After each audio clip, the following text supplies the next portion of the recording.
Alex, on vous a pas encore entendu, on vous a lu, mais on vous a pas encore entendu sur ce 0-0 face à l'Ukraine, cette qualification pour les huitièmes de finale et ce France-Belgique qui s'annonce. D'abord sur le match et ce résultat obtenu face aux Ukrainiens, Alex, votre avis ? Ouais, mais le match il était pauvre, hein. C'est clair que c'était pas un super match. Maintenant, un peu comme face à la Slovaquie, Romelu il a vraiment une énorme occasion et s'il la met, ça change tout parce que on peut dire parfois on utilise un peu ça en enfonçant une porte ouverte parce que c'est de bonne convenance de dire ouais on a eu une occasion, mais sauf que là c'est après 3-4 minutes, 5 minutes, David, donc évidemment ça change la rencontre s'il la met, tout comme contre la Slovaquie. Voilà. Le mauvais geste, le mauvais timing, c'est quoi l'explication ? Parce que Romelu Lukaku, comme toujours, en cas de victoire, il l'est un tout petit peu moins, mais en cas de non-victoire, il est souvent critiqué. Votre avis sur son mouvement, c'est l'exécution de celui-ci sur cette phase ? Bon, il est un peu gêné par le retour d'un défenseur, mais il doit au moins pouvoir la frapper, quoi. Et en fait, Romelu, il a... Alors quel but là, excusez-moi je m'interromps, mais il y a un but de Vargas. On n'est pas censé suivre le match, vous pouvez suivre en direct sur toutes les plateformes de l'RTBF, c'est 2-0 pour la Suisse. Quel but. Non, en fait, Romelu, il y a vraiment certaines situations de but, je trouve, dans lesquelles il a peut-être plus de difficultés ici parce qu'il manque de confiance. Enfin, on rappellera quand même que, on l'a déjà dit, sans le VAR, il aurait déjà quand même marqué quelques buts durant cet Euro. Ouais. 3, voilà. Donc, mais effectivement, il y a des situations, des actions de jeu typiques dans lesquelles il est plus en difficulté. Notamment quand c'est un peu technique ce que je vais vous dire, mais c'est vrai. Vous êtes là pour ça, Alex. Quand il faut réajuster ses pas dans des petits espaces, c'est quelque chose avec lequel il a plus de difficultés et les gens lui tombent dessus en se disant ouais il est pas bon ou voilà. Déjà ça c'est faux, il est très bon, mais il y a des situations dans lesquelles il a plus de difficultés dans la mobilité, la psychomotricité pour très vite se tourner, très vite mettre son pied, des situations où les espaces sont restreints pour lui. Par contre il y a des situations, et je pense au but que lui offre Openda, le but refusé, donc sur cette passe en retrait. Après la faute de la main. Oui, voilà. La faute de main, pardon. Enfin, la faute de main, ouais. Oui. Et ça, c'est vraiment des situations, par contre, qu'il affectionne parce qu'il les a automatisées, il les a complètement intégrées. Ce sont des situations de jeu typiques quand tu arrives lancé dans le ballon, en ajustant ta course et l'intérieur de ton pied pour aller chercher le premier poteau. Ça, il le fait très très bien, alors que j'entends encore Philippe Albert à la télé dire mais enfin, c'est beaucoup plus difficile à mettre ça que ce qu'il a raté tout à l'heure. Vous voyez ? C'est juste. Oui, c'est juste. Vous voyez, donc... voilà, je crois que les gens l'analysent souvent en se disant ouais il rate des grosses occasions, mais il faut comprendre aussi parfois pourquoi il les rate. Mais on doit en attendre plus de Romelu Lukaku, surtout dans ce huitième de finale face à la France, Alex. Mais moi par contre il y a aussi une donnée, il faut pas l'oublier, c'est qu'on sent qu'il est pas heureux, enfin qu'il est pas accompli jusqu'à présent parce que les buts se refusent à lui. Et comme tous les attaquants, ils vivent de ça, et il a difficile avec ça, parce qu'en plus, il sait qu'il polarise un peu les critiques autour de son cas, il le sait. Donc forcément, on le sent, il faut qu'il marque pour qu'il soit heureux, quoi. Il l'est pas tout à fait, malgré l'assist qu'il a donné à Tielemans, je crois que...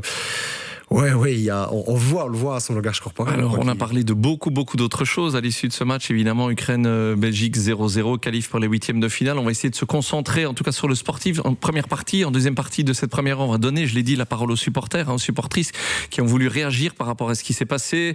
On va avoir une lettre ouverte, des réactions vidéo de soutien au Diable Rouge. L'animation de jeu, les choix de Domenico Tedesco, le déroulé de ce match, votre débriefing sur cette dernière rencontre des Diables dans cette phase de groupe, Alex. Moi, je pense que tout d'abord, je l'ai su par la suite. Je vais être honnête avec vous. L'avant-match, j'ai pas su le regarder. J'ai regardé donc quand le match a commencé. Voilà, mais j'ai pas vu l'avant-match et j'étais en contact après avec Lancelot Melwater qui fait ses interviews. Quel bord terrain en plus. Ouais.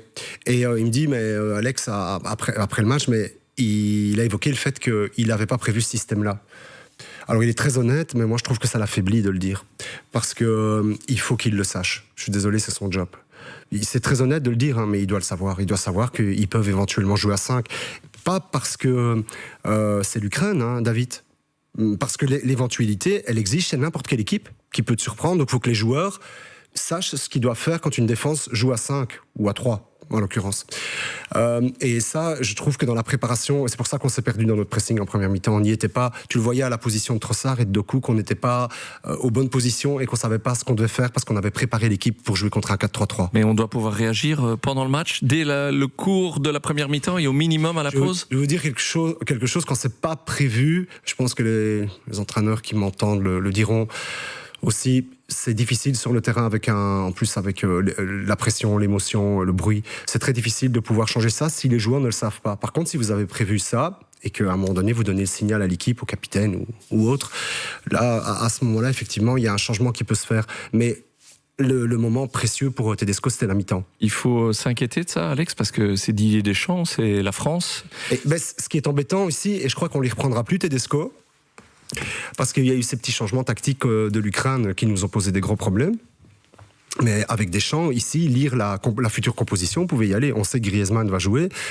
À quelle position? Comment vont-ils évoluer? Est-ce que ce sera Thuram devant, en pointe, Mbappé à gauche? Est-ce que ce sera peut-être Giroud en neuf? Est-ce qu'il va faire rejouer, je vais dire, ces vieux grognards? Là, puisque la compétition change de format à partir de maintenant, avec les éliminations directes. Donc elle sera plus imprévisible que l'Ukraine n'aurait pu l'être, c'est ça? Oui, mais d'un autre côté, là, il peut se préparer à tous les schémas. D'accord. Parce que jusqu'à présent, en fait, Deschamps, comme il a changé beaucoup de compos et d'animation, je ne vais pas rentrer dans tous les détails, mais il a joué un faux 4-3-3 avec Rabiot qui faisait un peu le rôle de Matuidi, anciennement à gauche, pour couvrir la position à gauche. Il a joué le dernier match avec Barcola à gauche, Griezmann n'a pas commencé. Dembélé, lui, est resté constamment à droite. Il a joué avec Thuram à gauche, puis il a joué avec Thuram dans l'axe. Enfin, il a déjà opté pour pas mal de situations. Les seules certitudes qu'on a avec Deschamps, elles concernent David, la défense. La défense et probablement les milieux de terrain, mais en France, on se pose même la question de savoir si Tchouaméni peut commencer le match. Rabiot et Kanté, il n'y a pas beaucoup de doutes. La défense, il n'y a pas de doute. Le gardien, évidemment, non plus. Voilà. Et donc, ce que je veux dire, c'est que là, Tedesco, il connaît, il sait. Donc, en fait, il aura plus facile à se préparer parce qu'il sait, par exemple, si Griezmann joue en 4-2-3-1, qui joue derrière l'attaquant, il le sait, quoi. Voilà, c'est une possibilité, comme il le fait avec l'Atlético Madrid. Il le sait. S'il joue à gauche pour libérer le flanc et que Rabiot vient défendre de ce côté-là, c'est un schéma qu'il peut envisager aussi. Donc, je crois qu'il sera peut-être moins surpris, si mieux préparé. C'est Alex Leclac, notre consultant complètement foot. On est à J-2 de ce match, donc 8e de finale dans cette Euro 2024. France-Belgique, on vous en parle dès ce soir. Avant de basculer dans les interviews du jour, avec entre autres Bakayoko qui s'est présenté. Un petit mot quand même sur la fin de la rencontre. Les choix des Diables de protéger le résultat et la réaction, donc l'extra sportif. Rapidement, Alex, votre avis sur ces situations? Tout d'abord, peut-être sur le fait que Kevin De Bruyne frappe le corner à deux. Oui. Mais là, je trouve ça complètement normal. Moi, j'aurais fait exactement pareil à sa place. Je trouve que c'est tout à fait normal, c'est professionnel. Parce que Koen Castells nous sauve aussi quelques minutes juste avant. C'est vrai qu'ils se découvrent tard, les Ukrainiens. Mais quand ils se découvrent, on a pris devant. Il y a la frappe contrée, c'est par Mangala, dans le rectangle, mais de Malinovski. Qui aurait peut-être pu aller au bout. Et alors Soudakov, quel bon joueur d'ailleurs ce joueur-là, qui frappe sur Castells. Et alors il y a le corner. Il y a le corner aussi un peu avant. Exact. Pour moi, peut-être la plus grosse occasion, et sans doute l'homme du match d'ailleurs qui aurait dû être Castells, pas De Bruyne, mais soit. C'est un autre débat. Donc ouais, je trouve que c'était normal parce que De Bruyne, à ce moment-là, il est pro, il sait très bien qu'il y a une qualif au bout. Pour moi, c'est tout à fait normal qu'on joue le 0-0, que tu joues pas le corner. Si tu prends un compte là-dessus, que t'es battu, si ça nous fait une Ginola. À l'époque, vous vous rappelez, c'était pour la période de qualif. On en a encore parlé hier. C'est d'ailleurs sans doute le moment là où ça basculer le match des copains, le match sympathique en match du ressentiment entre la France et la Belgique. Mais ça, on aura l'occasion d'en reparler tout à l'heure, Alex, parce que je vous poserai la question. Mais si on reste sur Ukraine-Belgique, ça se termine. Les Diables, le staff soulagé. On voit le soulagement de Domenico Tedesco. Le 8e de finale est là, mais ça bascule. Ça bascule là aussi parce que les supporters, eux, pas contents du tout et le font savoir. Alex, votre analyse de la situation? Il faut savoir aussi qu'il y a eu quelques fronts d'une minorité de supporters qui ont entraîné une majorité parce qu'au départ, c'était pas du tout prévu et je le sais parce que j'ai fait des infos internes. C'est quelques-uns qui ont mis le feu aux poudres et qui ont emballé un peu finalement le reste. Rancard, on va dire. Parce qu'il y a deux choses quand vous êtes supporter. J'entends bien tous les arguments au monde, et je trouve que moi j'y attachais beaucoup d'importance quand j'étais joueur, d'avoir vraiment un respect, et même si à un moment donné les supporters sont pas contents, d'aller entre guillemets face à eux les affronter, c'est pas le bon terme, mais d'aller prendre ses responsabilités. Mais là où je rejoins les Diables aussi, c'est que si vous avez une majorité, ou même une minorité, mais une minorité forte de supporters qui vont faire des gestes obscènes, moi j'y vais pas non plus, David. Je suis désolé, je serais pas allé non plus dans ce cas-là, je trouve que ça ne se fait pas, parce que c'est une question de respect, ils n'ont pas à faire ça, et pour certains même à montrer leur partie intime, parce que j'ai vu des images dans lesquelles c'était le cas. Je trouve que ça ne se fait pas. Moi je serais parti, si je vois ça, je m'en vais, je n'y vais pas, première chose. Par contre, la manière avec laquelle peut-être De Bruyne l'a fait est peut-être pas appropriée à ce moment-là. Voilà, c'est peut-être ça, c'est peut-être plus sur la manière. Je disais, est-ce qu'il faut pas y aller tout simplement? Reste à distance. Reste à distance, ferme les yeux, reste à distance, tu vois ce qui se passe. Tu claques, tu vas pas dans les mains 2 fois. Voilà, et puis tu rentres au vestiaire. Et au moins, voilà, t'as fait l'effort. Mais ici, c'est la personnalité de Kevin De Bruyne de réagir comme ça à chaud. Son côté très authentique aussi. Et alors, la perception qu'on a à ce moment-là, évidemment, c'est considéré comme de la provocation pour les supporters. C'est pour ça que c'est plus. En fait, c'est le côté ostentatoire de Kevin De Bruyne qui a un peu mis le feu aux poudres. Et au final, au lieu de parler de la qualif, on a parlé principalement que de ça, Et c'est dommage parce que ça a étouffé le reste. Mais moi, je voudrais dire ceci aussi, c'est que je trouve que. Je ne sais pas si on peut dire qu'on a des supporters enfants gâtés. Je suis pas trop d'accord avec cette phrase-là, mais qui ont été peut-être habitués aussi à une génération précédente qui a quand même atteint à un niveau extraordinaire avec des joueurs d'exception. Mais quand on dit qu'il y a des joueurs d'exception, exception veut dire rareté, David. C'est comme ça, donc on ne les aura pas tout le temps, ces joueurs-là. Et je pense à Vermaelen, je pense à Kompany, je pense à De Bruyne quand il était vraiment au sommet de sa forme, je pense à Eden aussi, évidemment, et Fellaini, mais j'oublie pas mal de joueurs qui sont passés, sans doute. Et donc, il faut accepter aussi qu'on n'ait pas eu un trop gros trou générationnel. Moi, je trouve que c'est important de se dire, pour un pays 10 millions d'habitants, avec la démographie qu'on a, et le nombre de licenciés qu'on a, il faut quand même aussi, à un moment donné, relativiser les prestations de nos Diables. On n'a pas le réservoir de l'Italie, on n'a pas le réservoir de l'Allemagne, on n'a pas le réservoir de l'Angleterre, de la France. On n'a pas ces réservoirs-là. Alors certains, après, viennent avec des comparaisons en disant, les Pays-Bas. Les Pays-Bas, c'est pas non plus exceptionnel. Il ne faut pas des résultats exceptionnel non plus. Il y a évidemment l'exception croate, mais ici ça se termine aussi. Et alors là c'est intéressant, je trouve que c'est vraiment un sujet, deux équipes à comparer, c'est voir comment la Croatie maintenant, au niveau générationnel, va assumer la fin peut-être de cette génération-ci avec une nouvelle qui doit arriver, faire des résultats. Et nous on n'a pas eu de trop gros trous, je trouve, David. Je pense qu'on a un niveau moyen. Pas encore en tout cas. Pas encore parce que ici, Tedesco, il a une tâche importante, c'est justement d'assurer cette transmission, la suite du travail de Roberto Martinez. Exactement, aussi, sans qu'il doute. avait un peu entamé, qu'il aurait peut-être pu entamer plus tôt, de manière plus précoce avec certains jeunes, mais il ne se fout pas de ça du tout, Tedesco. Il est bien conscient de ça, parce qu'on lui a dit, c'est aussi dans son job, qualifier les Diables, faire rentrer de l'argent pour la Fédé, parce que c'est important, économiquement, mais aussi assurer l'arrivée de nouveaux jeunes joueurs.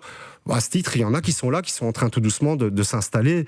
Donc, il faut en tenir compte quand on est supporter, se dire, c'est voir le verre à moitié plein et pas le verre à moitié vide, je trouve. et je trouve que c'est parti dans tous les sens avec beaucoup de critiques. Et certes, Tedesco a fait des erreurs, mais les entraîneurs, David, ils ne font que passer. Ce qui compte, c'est de supporter notre équipe nationale. Et je le disais, c'est vrai, dans la dernière heure, et je trouve qu'il faut être chauvin, beaucoup plus chauvin. On est parfois beaucoup trop critique. Moi, j'ai lu des choses et j'ai entendu des trucs où je me suis dit non, mais ça c'est trop, ça ne va pas On n'a pas été assez dans la nuance et sans doute pas même ici à ce micro. Alex Teclac est notre consultant pour clôturer ce débat et vraiment basculer sur ce France-Belgique qui nous attend lundi. L'annonce, la confirmation que Domenico Tedesco sera encore là en 2026 en plein tournoi et dans la suite de cet Euro 2024. Vous en pensez quoi? Vous interprétez ça comment? On peut pas faire autrement, c'est comme ça. Je crois que ça n'aurait pas de sens maintenant tout à coup de le démettre de ses fonctions parce que le match n'a pas été bon contre la Slovaquie. Ce serait insensé. Ou contre l'Ukraine. Ce serait insensé, ça n'a pas de sens. On ne peut pas prendre des décisions sur 1 ou 2 matchs.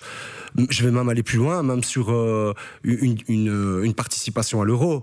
tant que le groupe vit bien et que les dirigeants ont la perception que Tedesco est à sa place et qu'il va faire le boulot, c'est normal de le laisser en place. J'ai une dernière mini-question. Football fiction, vous détestez ça, mais si notre parcours s'arrête en huitième de finale, l'Euro 2024 des Diables ne sera pas réussi, Alex. Mais en fait, ici, maintenant, la situation, elle est que la France doit se qualifier et nous, on peut, parce que c'est la France. Ce qui est dommage, c'est qu'on aurait pu l'éviter.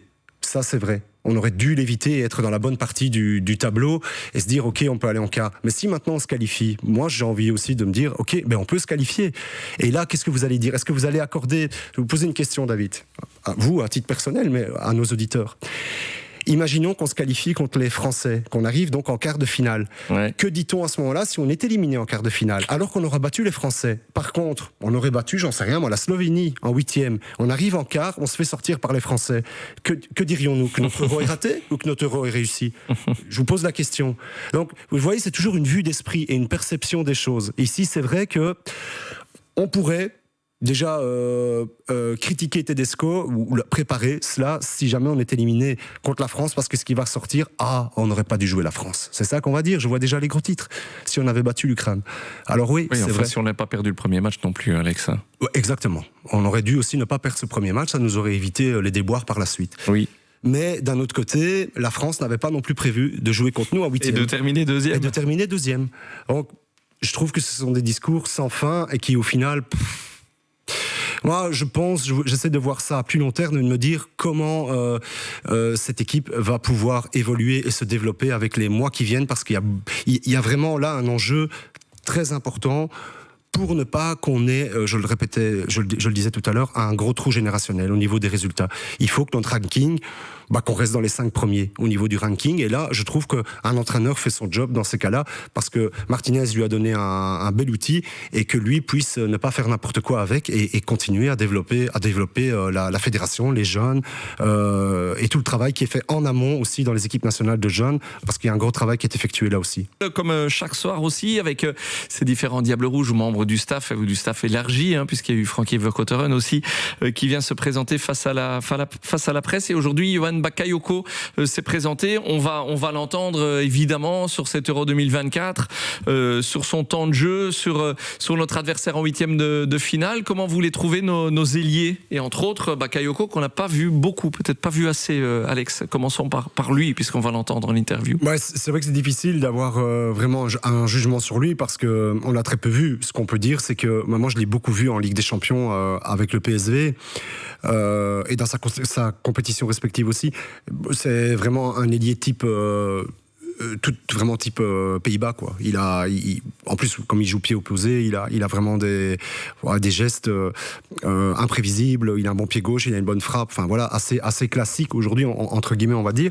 Mais je trouve que là où il lui manque peut-être un petit quelque chose, c'est il manque encore un peu de culture tactique. Elle n'est pas aussi avancée que Dodi, par exemple, qui a quand même 28 ans, et donc c'est pas encore les mêmes profils aujourd'hui.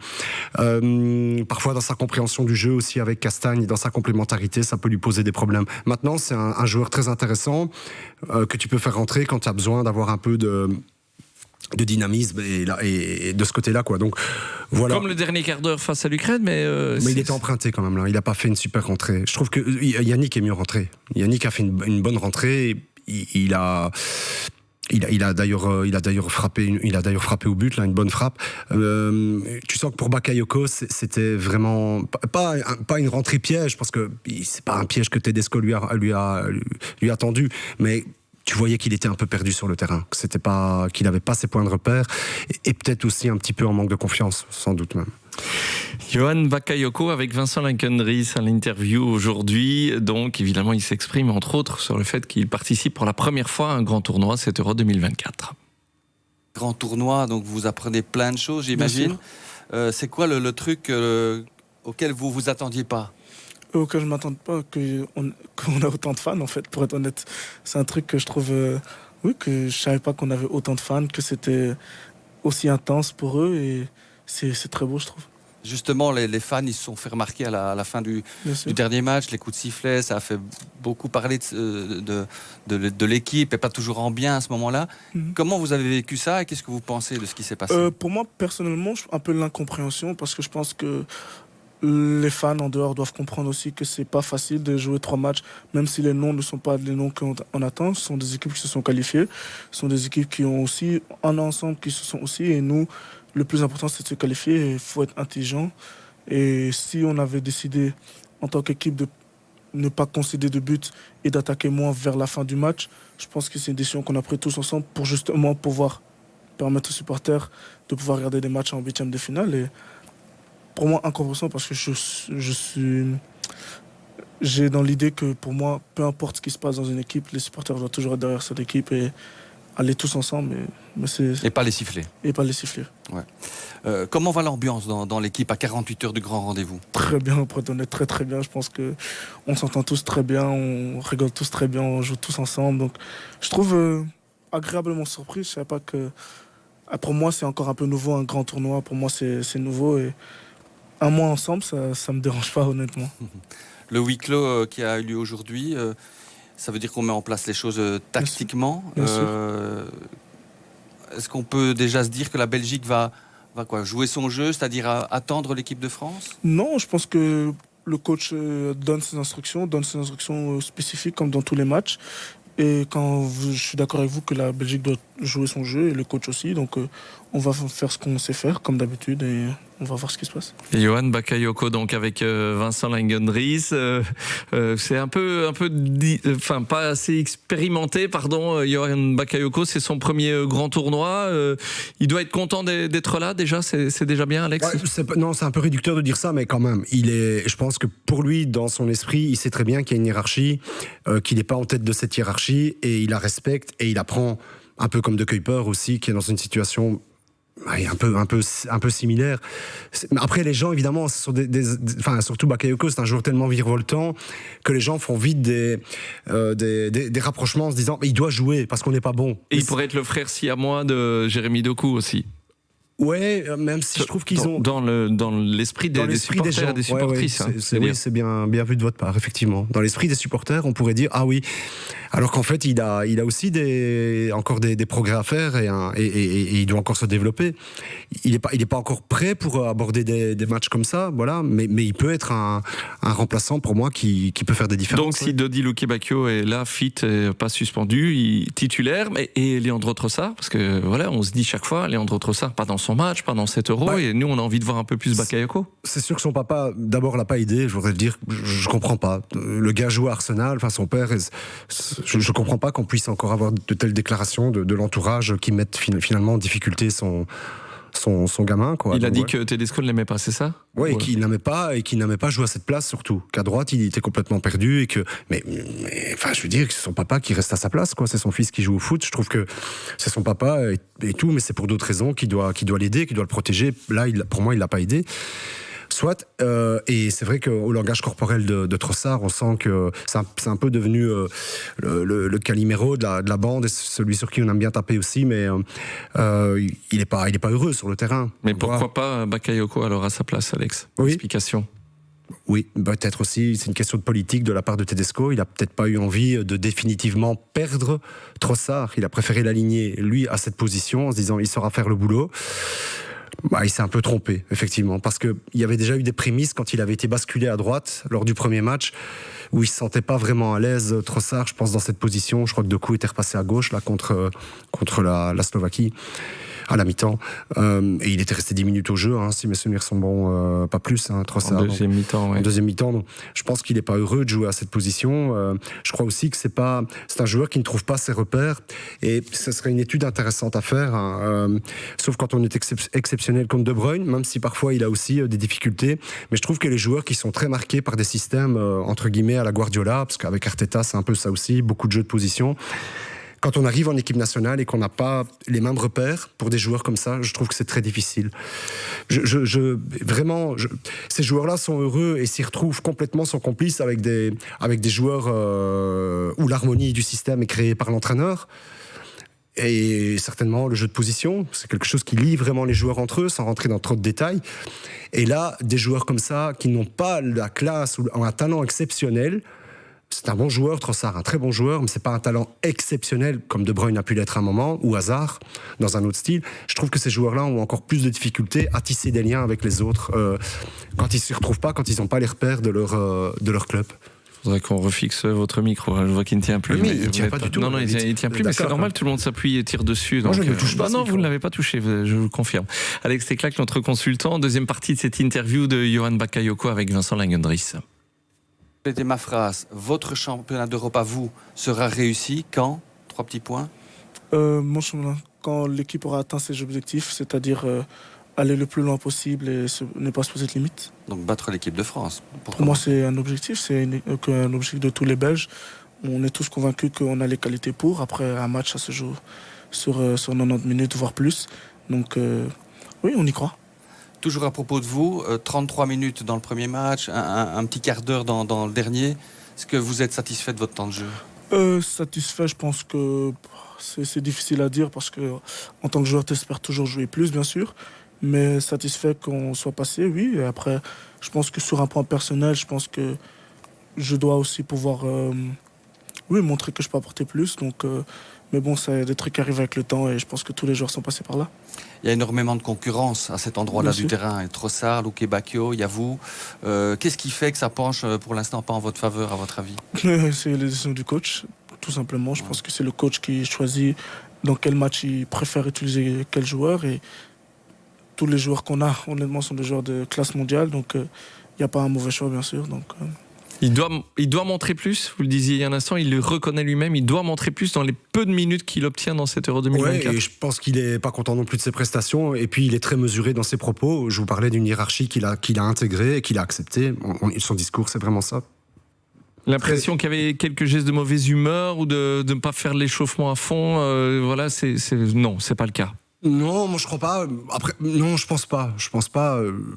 C'est un garçon vraiment s'intéresser aussi j'ai eu l'occasion de le faire à son enfance et à sa formation. Elle a quand même été périlleuse, quoi. Il passait par pas mal de péripéties. Il a pas un parcours linéaire, mais je pense qu'il sait qu'il est là, qu'il doit profiter et il est pas dans la revendication du tout, David. Voilà, il est à sa place. Vincent lui pose la question parce qu'il doit lui poser la question et il y répond très bien. Voilà, c'est Alex Teclac, notre consultant complètement foot, et vous l'entendez, Johan Bakayoko, un des diables qui s'est présenté aujourd'hui face à la presse, ben forcément, on lui a parlé de ce 8e de finale qui nous attend lundi face à la France. C'est un peu, pour la Belgique, un peu un monstre sacré, en quelque sorte, et c'est le rival de toujours. Quel est le secret pour battre une équipe comme celle-là ? Quel est le secret ? Je pense que tout donner, penser à son jeu, se concentrer sur chaque moment parce que dans les deux côtés, un petit moment d'inattention et ça peut faire mal dans les deux côtés. Donc je pense que les deux équipes seront concentrées. Vous aviez même pas encore 15 ans quand la Belgique était battue en demi-finale de la Coupe du Monde en 2018. Vous vous souvenez de ce moment-là et de vos sensations ? Précisément, je pense que j'étais à la maison, je regardais le match en famille et oui, ça m'a fait très mal comme toute la Belgique parce que pour moi, il y avait plus dedans qu'une défaite. Mais bon, on est dans une nouvelle année, une nouvelle compétition, des nouveaux joueurs, un nouveau coach. Donc on verra ce qui se passe. Ce sont que des statistiques, mais la Belgique n'a jamais battu la France dans un grand tournoi. C'est jamais arrivé. Est-ce que c'est le moment ? Pour moi, c'est toujours le moment de montrer quelque chose d'extraordinaire. Donc oui, c'est toujours le moment. Oui, Johan Bakayoko, donc face à Vincent Langendries, c'est le bon moment pour jouer la France. On vous a déjà posé la question, Alex, je suppose. On vous la pose tous les jours, donc je vais me permettre de vous la poser à vous aussi, puisqu'on l'a posée à Johan Bakayoko. Je sais pas, c'est bizarre parce qu'en fait, même vu de France et leurs supporters, ils sont hyper pessimistes en fait. Peut-être pas spécialement parce qu'ils jouent la Belgique, mais parce qu'ils trouvent que la France joue très mal jusqu'à présent. Donc peut-être que la question aussi, on peut la retourner chez eux et leur demander si c'est le bon moment pour jouer ce 8e contre nous. Ils ont l'air confiants dans ce que je vois passer. Après, il faut des journalistes surtout et des analystes ou des anciens joueurs. Mais vous savez, moi je pense qu'il y a un peu cet effet-là. On n'a pas le temps. Un tout petit peu, si c'est rapide. Cet effet-là, c'est que quand bien, vous me demandez la permission avant maintenant. Quand vous avez gagné quelque chose, et je pense à 98 notamment, il est difficile pour vous d'accepter en tant qu'ancien joueur, faisant partie de cette génération-là, d'avoir gagné, pour certains en tout cas, qui sont dans les médias aujourd'hui, d'accepter qu'une autre génération a déjà gagné une Coupe du Monde et va peut-être en gagner une seconde, pourrait en gagner une seconde. Donc il y a ça. Et aussi quand j'ai entendu notamment Emmanuel Petit dire qu'on était nuls, quoi. Vous l'avez cité, donc c'est bien. Je voulais même pas citer son nom. Non, mais que j'aime bien pourtant. Mais quand il dit que voilà, il y a pas de défense, il y a rien, enfin que c'est le désert même total. Pas le niveau de milieu de tableau en première ligue. Il a dit ça. Je pense qu'en fait, il prépare déjà l'éventuelle élimination des Français. Suivez-moi bien parce que je suis sûr que c'est ça. En se disant. Mais c'est pas possible, on s'est fait éliminer par ces Belges, mais ils sont nuls. Vous voyez ce que je veux dire? Comme ça met encore un peu plus de pression sur cette équipe. C'est pas les Belges qu'ils attaquent. C'est pas ça qui fait.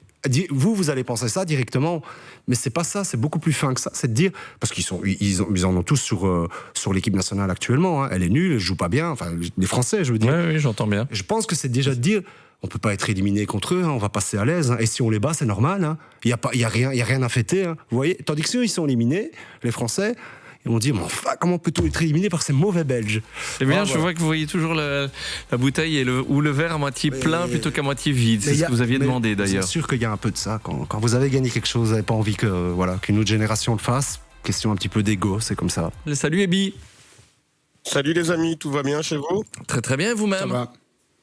Oui, très très bien, bien au chaud ici. Il a fait très très chaud aujourd'hui, et donc ce matin on est allé à la conférence de presse de Kamavinga et de Konaté, et puis on a assisté à la séance de 15 minutes, je dirais dédiée aux médias. Et je peux vous dire qu'ils en jettent quand même un peu, les Français. On est parti là moins rassurés qu'on est venu. Explication. Donc comment ça se passe dans le camp des Bleus alors avant ce 8e de finale face à nous, Ebi?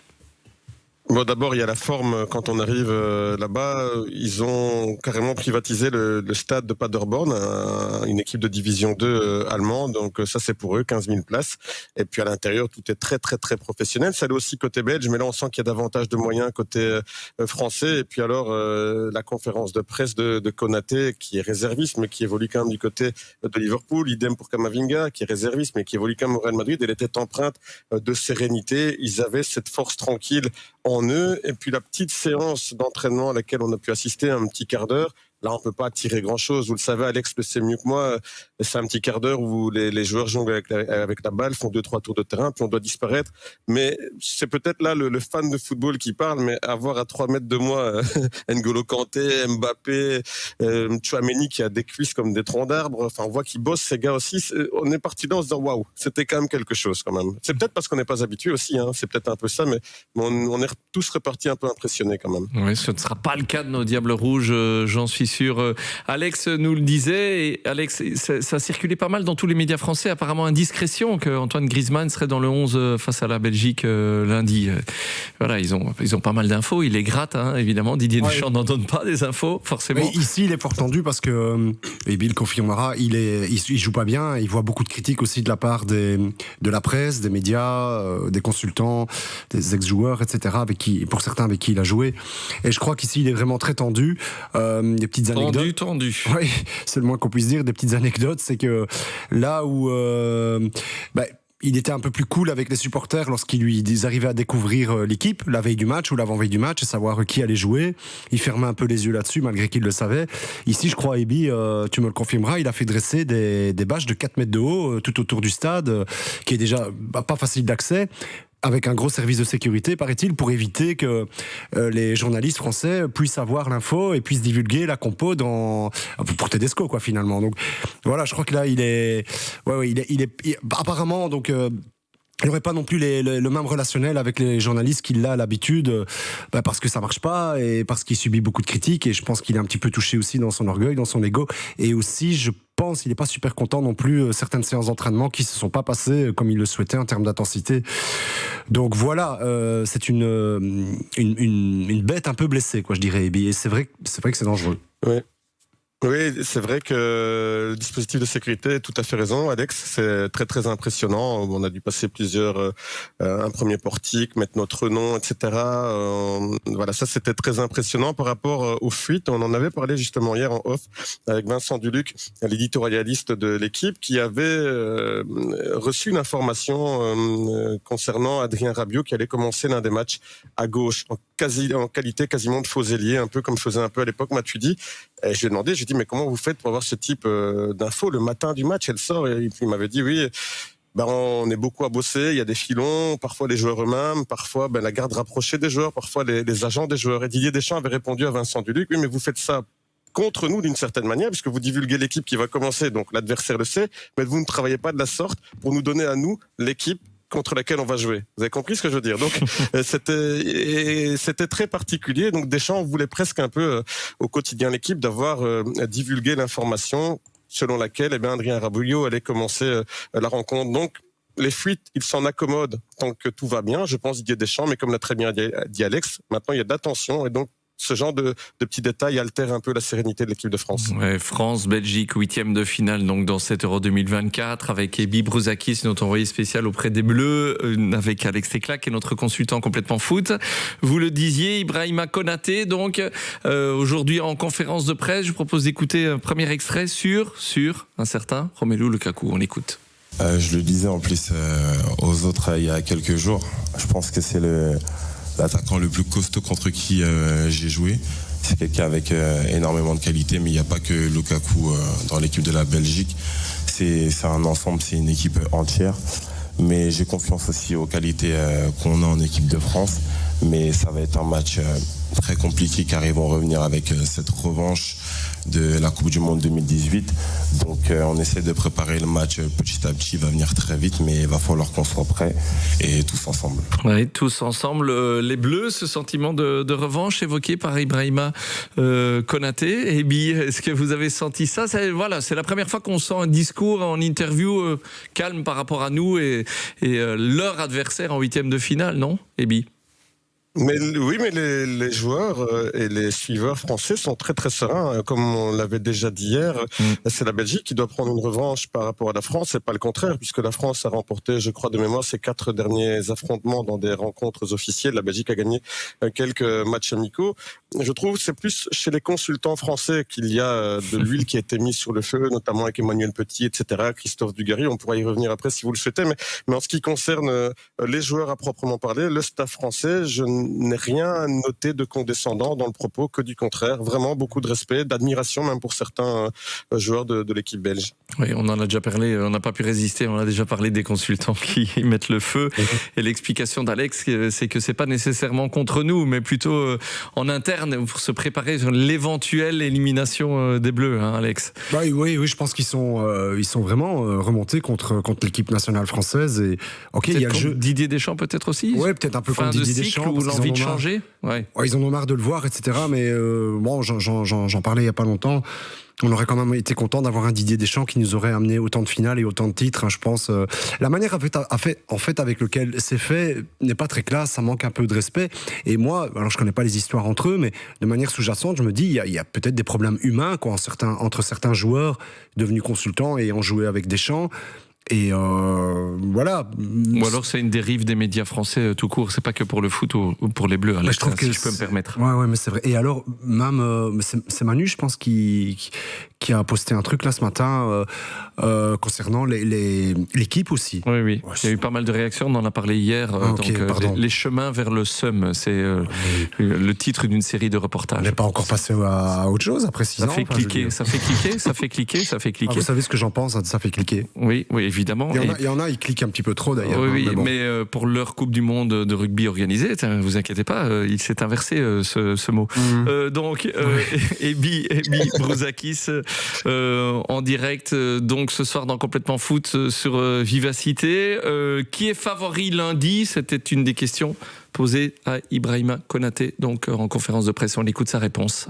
C'est très compliqué de répondre à cette question. J'ai vu une phrase de Kevin De Bruyne qui disait que la France était favorite. Non, faut pas tomber dans ce piège-là. Là, ils essaient de mettre toute la pression de notre côté, mais non, ça c'est faux. Il n'y a aucun favori. C'est 50-50. Les deux équipes, elles vont venir pour vouloir gagner, pour vouloir se qualifier pour le prochain tour. Et faut surtout pas rentrer dans ce truc-là de se dire ouais, on est favori ou quoi que ce soit. Dans le match a déjà commencé quand même les petites phrases qui répondent aux petites phrases. Ebi, logique. Oui, mais vous l'avez entendu, hein, il est très très serein, je trouve, Ibrahima Konaté, qui n'est que réserviste en plus dans cette équipe de France et qui a tenu tout au long de la conférence de presse des propos qui étaient vraiment très très lucides. On l'entendra aussi, je pense, parler à un moment donné, ou alors c'est Kamavinga tout à l'heure, je crois qu'il parlait aussi de Jérémy Doku, qu'il avait connu du côté de Rennes.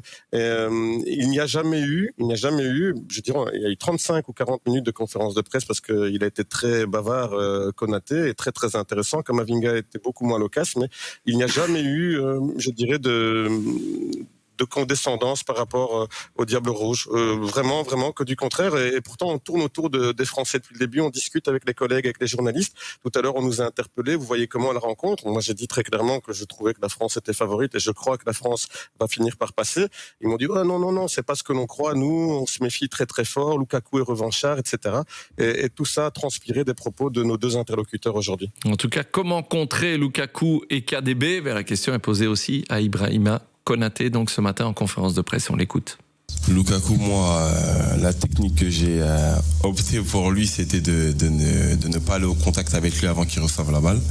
Et franchement, ça s'est plutôt bien passé car les deux premiers duels, j'ai senti sa force, je me suis dit, ça va être trop compliqué. Donc, c'était de ne pas être au contact parce qu'il joue beaucoup avec le corps. Et Kevin De Bruyne, faut fermer ses passes. Hein. Mais après, on va pas se focaliser que sur deux joueurs. Non, c'est l'équipe entière, c'est ce que l'équipe elle va produire. Donc, faut qu'on soit tous ensemble, on se contrôle sur le terrain, plus les remplaçants qui vont apporter cette touche qui fera sûrement la différence aussi. Voilà, les messages tous ensemble, et on laisse passer des messages plusieurs fois, hein, Alex et Ibi. Bon, voilà, c'était un des réservistes, on est à J-2 de ce match, difficile évidemment de tirer des infos dans les différents propos de cette conférence de presse. Il y a eu aussi de l'extra-sportif, Ibi, comme souvent ces derniers jours, et même dès avant le début de l'Euro, évidemment, vu le climat politique et ces élections après la dissolution de l'Assemblée nationale par le président Emmanuel Macron.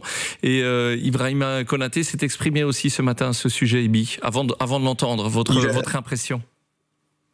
Il a été incroyable, vraiment, sur ce qu'il a dit, parce que normalement, ça avait été un peu interdit que les joueurs français parlent à nouveau de politique. D'ailleurs, l'interview que vous allez entendre, elle est interdite de diffusion en France, en presse écrite, mais pas sur les médias audiovisuels, je dirais, parce qu'il est interdit pour les chaînes françaises de diffuser ce genre d'interview pendant des campagnes électorales, etc. Prudence électorale, je pensais qu'il allait être, Voilà. Et je pensais qu'il allait être mal à l'aise, je pensais qu'il allait botter en touche. Honnêtement, j'ai rarement entendu des propos aussi lucides venant de quelqu'un qui n'est jamais qu'un gamin encore. Hein. Ibrahima Konaté, il est tout jeune encore. Je pense qu'il est né de mémoire en 99, par exemple. Donc voilà, je vous propose de l'entendre, David, et puis après on peut en parler si vous voulez. Bien sûr que ça m'inquiète, bien sûr que ce qui est en train de se passer en France, ça m'inquiète. On ne peut pas laisser le pouvoir à certaines personnes qui sont dans l'optique de diviser les gens. Je pense que la diversité en France, c'est ça notre force. Et ça l'a toujours été. Moi, je suis issu de famille de l'immigration. Quand j'entends tout ce qui se dit sur les réseaux sociaux ou dans les chaînes de télé et tout, je pense que les médias, ils ont un rôle très important. Et malheureusement, des fois, ils le font pas bien car ils surfent sur la peur. Et il faut arrêter les préjugés, les stéréotypes. Il faut qu'on soit ensemble dans toutes circonstances. Moi, quand je vois mes parents, les boulots qu'ils ont eus, je suis désolé, on peut pas prendre que le côté néfaste entre guillemets, car c'est vrai qu'il y a toujours une minorité qui va causer du tort à la majorité. Mais je sais pas, quand je vois mes parents qui ont eu des boulots pénibles comme éboueurs ou femmes de ménage et qui ont travaillé à des heures pas possibles, et qu'on met pas en avant ce genre de personnes qui ont donné leur santé entre guillemets pour la France, ça m'attriste. Et malheureusement aujourd'hui on parle beaucoup de ça, de l'immigration et de l'islam. Franchement, c'est les deux choses sur lesquelles on parle énormément. Faut arrêter, que ce soit les femmes voilées. J'ai entendu qu'on voulait arrêter le port du voile voilé dans l'espace public. Ça m'attriste d'entendre ces choses-là, car c'est jamais les personnes qui sont concernées qui parlent de ce sujet, s'ils ont cette liberté et qu'est-ce qu'ils en pensent. Donc l'immigration, toutes ces choses-là, je pense que la France, c'est un pays magnifique. Il y en a maintenant qui sont qui sont chez eux et qui n'ont que des chaînes d'information pour avoir des informations. Donc eux, je peux pas leur en vouloir, car malheureusement, des fois c'est compliqué de juger le vrai ou le faux. Il y en a, ils ont eu des expériences privées avec certaines personnes qui les ont marquées à vie, et ça aussi je peux comprendre. mais il faut vraiment aller à la rencontre des personnes à travers les apparences, les couleurs de peau, toutes ces choses-là. Il y a des cœurs, et je pense que c'est ça la chose la plus importante. Et aujourd'hui, on peut pas faire un puzzle avec les mêmes pièces, donc il faut des pièces différentes pour construire quelque chose de solide. Et je pense qu'aujourd'hui, je vois dans cette salle, il y a une diversification qui est magnifique et tout le monde est heureux, et je pense que c'est ça le plus important aujourd'hui pour la France. Ibrahima Konaté, donc en interview ce matin en conférence de presse, et Bibrozakis. Oui, très touchant, je trouve, les propos d'un garçon de 25 ans qui a pris ses responsabilités, qui a dit le fond de sa pensée. Il a pris cette liberté-là. Voilà, je crains maintenant le scénario inverse, où je crains qu'un jour un joueur français vienne nous parler des bienfaits du Rassemblement national. Ce serait tout autre chose, mais là, lui, il a pris son courage à deux mains, et les propos qu'il a dit me restent vraiment gravés sur le cœur quand il dit il faut des pièces différentes pour constituer un puzzle. Ça, c'est très fort. Et puis dépasser les apparences et voir que derrière il y a des cœurs. Il a parlé du boulot de ses parents. Voilà, pour moi, c'est un strike absolument réussi de la part de Konaté sur la thématique. Alex, je pense que vous êtes d'accord avec ça. Oui, tout à fait. Et je trouve qu'il l'a abordé de manière... c'est parce que c'est un sujet très sensible. En général, la politique, la religion, c'est des sujets qu'on garde pour soi. Et surtout quand on est un personnage public. Voilà. Et je trouve que la manière avec laquelle il l'a abordé est très différente de certains de ses prédécesseurs qui ont été peut-être moins vrais aussi dans la manière de le dire. Un peu plus politisé, j'ai envie de dire. Ici, on sentait que ça venait vraiment du fond du cœur. C'est une première chose. Et alors, je ne sais pas si j'anticipe peut-être un tout petit peu, mais si le sujet concernant son concurrent Saliba va être diffusé, et alors je le dis, je spoil rien, c'était vraiment super ce qu'il a dit. Franchement, il a dit, vraiment, pour ne mettre aucun doute en fait dans la tête de Saliba, son concurrent, il a dit moi j'ai moins joué, en gros, voilà, j'ai moins joué cette année, je comprends le choix du coach. Saliba il sort d'une super saison avec Arsenal, c'est normal qu'il joue, c'est son moment, il a dit, il doit en profiter, voilà, mais je suis là quoi. Je suis là, je reste là, mais en gros, il s'est montré très direct, positif. Posé, mais positif. Très positif. Et honnêtement, je vous assure, j'ai été avec ma femme tout à l'heure, j'ai écouté l'interview et... On salue Cathy Teclac. Ouais, et je dis... il parle bien, cet homme-là. Pas qu'il parle bien, parce que c'est péjoratif de dire ça. Ses idées, parce qu'on peut pas avoir un phrasé impeccable, c'est pas grave, David. Mais ses idées surtout, ce qu'il expliquait...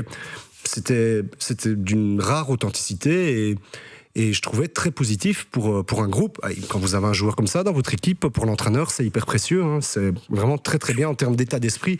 Domenech d'ailleurs, c'est un sélectionneur, a réagi en disant bravo quoi. Comme Ibi, super, top. Vraiment, c'était une très très belle interview du début à la fin et on sent que ça respire la vérité.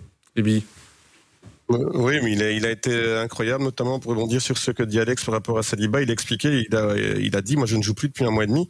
Il dit, mais j'ai expliqué aussi au coach. Il dit, je suis ton soldat, je suis là, j'ai envie de jouer. Il dit, je l'ai dit avec respect. Il a dit, je l'ai dit avec respect. Tu peux compter sur moi. Il a dit à Didier Deschamps. Mais voilà. Mais si je ne joue pas, je suis le premier supporter je me réjouis pour les autres. Et comme dit Alex, des propos pareils, on entend souvent, mais ça ne transpire pas autant l'authenticité. Et là, le gars, il est parti avec un énorme sourire. Sa conférence de presse, elle a duré, je crois, 30 minutes au lieu de 15 minutes parce que franchement, on était tous un peu hallucinés de voir. On parle quand même d'un gars qui joue à Liverpool. C'est pas un réserviste de Westerlo ou je ne sais pas quoi. Le gars joue à Liverpool et il s'accommode de ce statut de réserviste dans cette équipe de France avec les mots qui vont avec. Donc vraiment, là où il a été très drôle aussi, mais c'est quand on lui a demandé s'il se souvenait d'avoir joué avec Massimo Bruno du côté de Leipzig. Il avait vraiment été, il a été incroyable parce qu'au début il a dit de qui vous parlez? Non, ouais, c'est un gentil gars, mais je vais être honnête, je m'en souviens plus du tout. Il a dit tout le monde a éclaté de rire. Donc ça c'était drôle quoi. Le naturel d'Ibrahima Konaté donc en conférence de presse ce matin. Ebi, vous restez là, j'ai une surprise pour vous.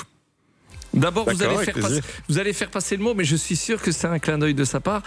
Normalement, à J-2, Vincent Lagendries, vous lui dites que la marinière, c'est strictement interdit. Ou alors, c'est pour conjurer le sort.